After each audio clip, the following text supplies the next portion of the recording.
Welcome to my classroom online. મિત્રો, આજે આપણે જોવાના છીએ કે નેટ ઝીરો એમિશન એ ન્યૂઝમાં કેમ છે. તો હાલમાં જે છે એ the energy and research institute એટલે કે જેનું શોર્ટ ફોર્મ તેરી બરાબર છે અને સેલ એમણે જે છે એક રિપોર્ટ બહાર પાડ્યો છે. રિપોર્ટનું નામ છે Bharat transforming to a net zero emission energy system. તો આને લઈને જે છે એ હવે એના પર જે છે ચર્ચા ચાલુ થઈ ગઈ છે કે ભાઈ નેટ ઝીરો એમિશન શું છે, એના ફાયદા શું છે, એના નુકસાન શું છે, બરાબર છે. આપણે આગળ જોઈશું. તો ભારતમાં જે છે એ કહેવામાં આવે છે કે ભાઈ ડોમેસ્ટિક યુઝ જે છે એના માટે પણ જે છે એ નેટ ઝીરો એમિશન જરૂરી છે અને જે સસ્ટેનેબલ ડેવલપમેન્ટ ગોલ આપણે જે લઈને ચાલીએ છીએ 2030 સુધી જે પૂરા કરવાના છે તો એને જે છે કન્ટિન્યુ કરવા હશે તો પણ જે છે નેટ ઝીરો એમિશન 2050 સુધી કરવું જરૂરી છે. તો પ્રમુખ બિંદુ કયા છે એના આપણે જે છે આના માટે દૃષ્ટિ આઈએસની જે છે એ પીડીએફનો ઉપયોગ કરી રહ્યા છે, બરાબર. તો પ્રમુખ બિંદુ એ છે કે સંભવિત જે આપણી સામે પ્રોબ્લેમ છે એ કયા છે. તો એક તો છે આપણી જોડે ટેકનોલોજી. તો ટેકનોલોજીનો જે છે ભારત જોડે અભાવ છે. હજુ એ જે છે એ નવી જે સૌર ઉર્જા છે, પવન ઉર્જા છે, બરાબર છે, સ્વચ્છ ઉર્જા જેને કહેવામાં આવે છે એના ઉપયોગને લઈને જે છે હજુ આપણી જોડે એટલી ટેકનોલોજી સારી નથી. બીજું કે આપણે જે છે એ નવીકરણીય જે વસ્તુ છે એને આપણે જો લાવવું હશે તો નેટ ઝીરો એમિશન માટે 2050 સુધી ભારતે 90% પોતાની એનર્જી જે છે એ રીતે વાપરવી પડશે કે જે સ્વચ્છ ઉર્જામાંથી મળતી હોય, બરાબર, સૌર ઉર્જામાંથી મળતી હોય કે પવન ઉર્જામાંથી મળતી હોય, બરાબર છે. એવી કોઈ જે છે 90% સુધી એવી લાવવી પડશે. પછી જે છે એ આપણું કોલસા આધારિત જે આપણા વીજળી ઉત્પાદન કરીએ છીએ એને જે છે 2050 સુધી લગભગ હટાવવું પડશે પૂરી રીતે. તો આ બધી જે છે ભારત સામે જે છે થોડીક વધારે પ્રોબ્લેમ કરી શકે એવી વસ્તુઓ છે. બીજું આમાં કહેવામાં આવે છે કે ભારતને જે છે એ ઉર્જા પ્રણાલીનો આકાર એ રીતનો છે કે એના માટે જે છે ને કાર્બન કેપ્ચર અને સ્ટોરેજની વ્યવસ્થા ઊભી કરવી પડશે. કાર્બન કેપ્ચર અને સ્ટોરેજ એટલે શું કે એ રીતના આપણે જે છે વૃક્ષારોપણ કરીએ એટલે વૃક્ષોની સંખ્યા વધારીએ, મહાસાગરોમાં જે છે એ એનું કાર્બન જે છે સ્ટોરેજ થાય, કૃત્રિમ રીતે પણ જે છે એ કાર્બનને સ્ટોરેજ કરીને જમીનમાં ઊંડે દબાવી દેવામાં આવે તો એના માટે પણ જે છે ભારતે કામ કરવું પડશે. હવે આપણે જોઈએ કે તેરી, બરાબર છે, જે ઇન્સ્ટિટ્યૂટ છે એણે પોતે કયા જે છે એ સુઝાવ આપેલા છે. તો એણે કીધું છે કે એફિશિયન્સી વધારવી પડે. એફિશિયન્સી મતલબ કે એવી ઇમારત બનાવવાની કે જ્યાં જે છે એ ઓછામાં ઓછો જે છે વીજળીનો વપરાશ થતો હોય, જે છે પ્રકાશની વ્યવસ્થા એવી સારી હોય કે દિવસે જે છે તમારે લાઇટની જરૂર ના પડે. ઉપકરણો જે છે એવા બનાવવાના કે જે ઓછી ઉર્જા વાપરીને જે છે વધારે તમને કામ આપી શકે. આપણે જોતા હોય છે કે હવે જે સ્ટાર રેટિંગ આપવાના શરૂ કર્યા છે, બરાબર. તમે રેફ્રિજરેટર જુઓ કે એસી જુઓ તો 5 સ્ટાર રેટિંગ, 4 સ્ટાર રેટિંગ આપવામાં આવે છે કે જે ઓછી ઉર્જા વાપરીને તમને વધારે જે છે કામ આપે. જૈવ ઇંધણનો ઉપયોગ જે છે એ ઘટાડવો પડશે. કૃષિમાં જે છે એ હલકા જે છે વાહનો વાપરવા, ટ્રેક્ટર એવા વાપરવા કે જે ઉત્સર્જન ઓછું કરે. એવિએશનમાં જે છે ખૂબ વધારે જે છે ત્યાંથી પ્રદૂષણ થતું તો એમાં હાઇડ્રોજન જે છે ટેકનોલોજીનો ઉપયોગ કરવો જોઈએ, બરાબર. ત્યારબાદ કહેવાય છે કે કાર્બન સિક્વેસ્ટ્રેશન એટલે પૃથ્થકરણ એટલે કાર્બનને અલગ કરવું. એટલે આપણે જે આગળ વાત કરીએ એમ કે એ રીતના જે છે એ કાર્બન સિંક બનાવવા પડશે, પ્રાકૃતિક અથવા માનવ સર્જિત, બરાબર છે, કે જેમાં જે છે કાર્બનનું શોષણ થઈ શકે, બરાબર. કાર્બનનું મૂલ્ય નિર્ધારણ એટલે કે એના ઉપર ટેક્સ તમે લગાડી શકો, બરાબર. જે કાર્બન ટ્રેડિંગની જે એક ચર્ચા ચાલી રહી છે એ પણ જે છે સારી રીતે અમલમાં મૂકી શકાય. ગુજરાતમાં હાલ અમલમાં છે. બીજું છે કે જે રીતની આપણી જોડે અત્યારે અવેલેબલ છે તો પવન ઉર્જા છે, સૌર ઉર્જા છે, પરમાણુ ઉર્જા છે, બરાબર છે. તો એનો જે છે આપણે ઉપયોગ કરવો જોઈએ, એ રીતે ઉપયોગ કરવો જોઈએ કે એના દ્વારા જે છે બીજી કોઈ રીતે પર્યાવરણ નુકસાન થાય નહીં, બરાબર. આગળ જોઈએ તો હવે જોઈએ કે નેટ ઝીરો એમિશન એટલે શું છે, બરાબર.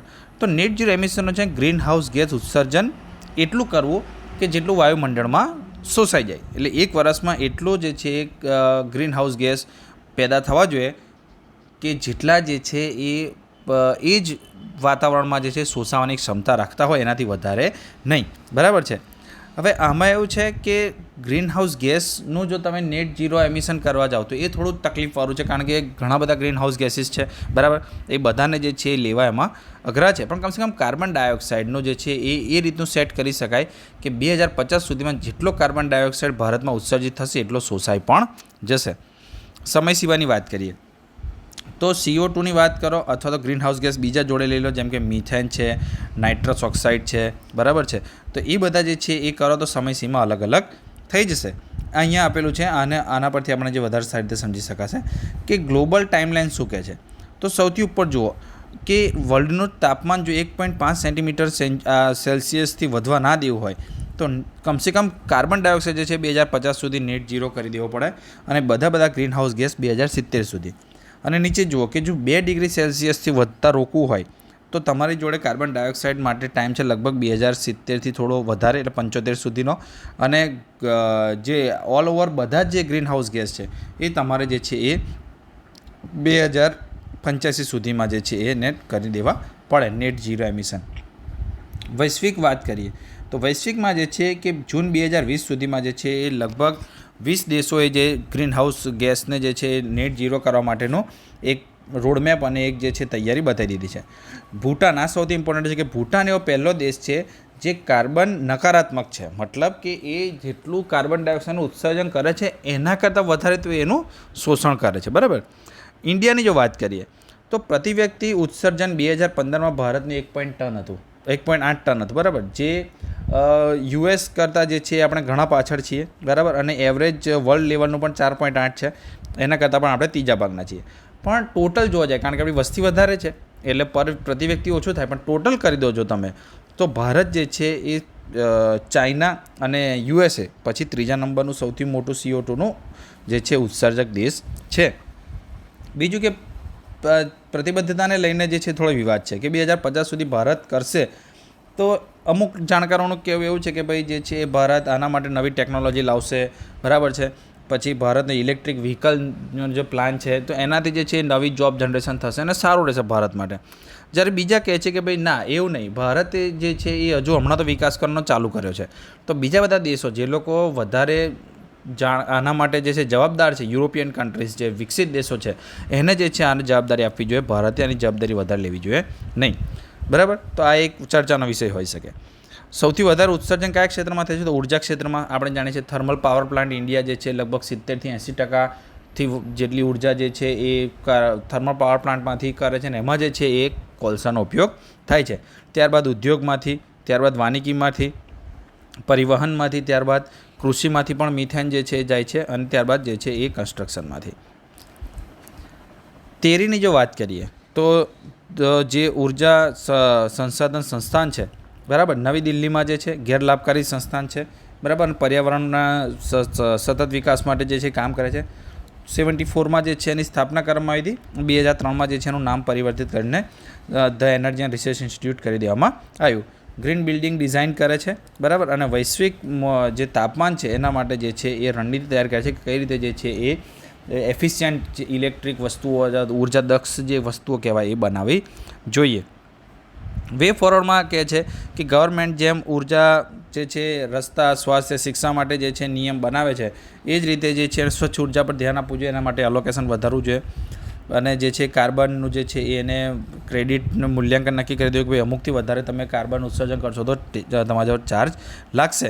અને જે છે એ સ્વતંત્રતાનો જ્યારે 100 વર્ષ પૂરા થાય ત્યારે જે છે એ ભારત એટલું સક્ષમ હોવું જોઈએ કે એ જે છે પ્રદૂષણને સારી રીતે રોકી શકે, બરાબર. તો આ હતું નેટ ઝીરો એમિશન વિશે.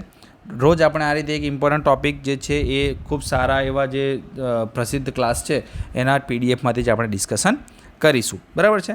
ત્યાં સુધી થેન્ક યુ. જય હિન્દ. લાઇક, શેર અને સબસ્ક્રાઈબ જરૂર કરજો.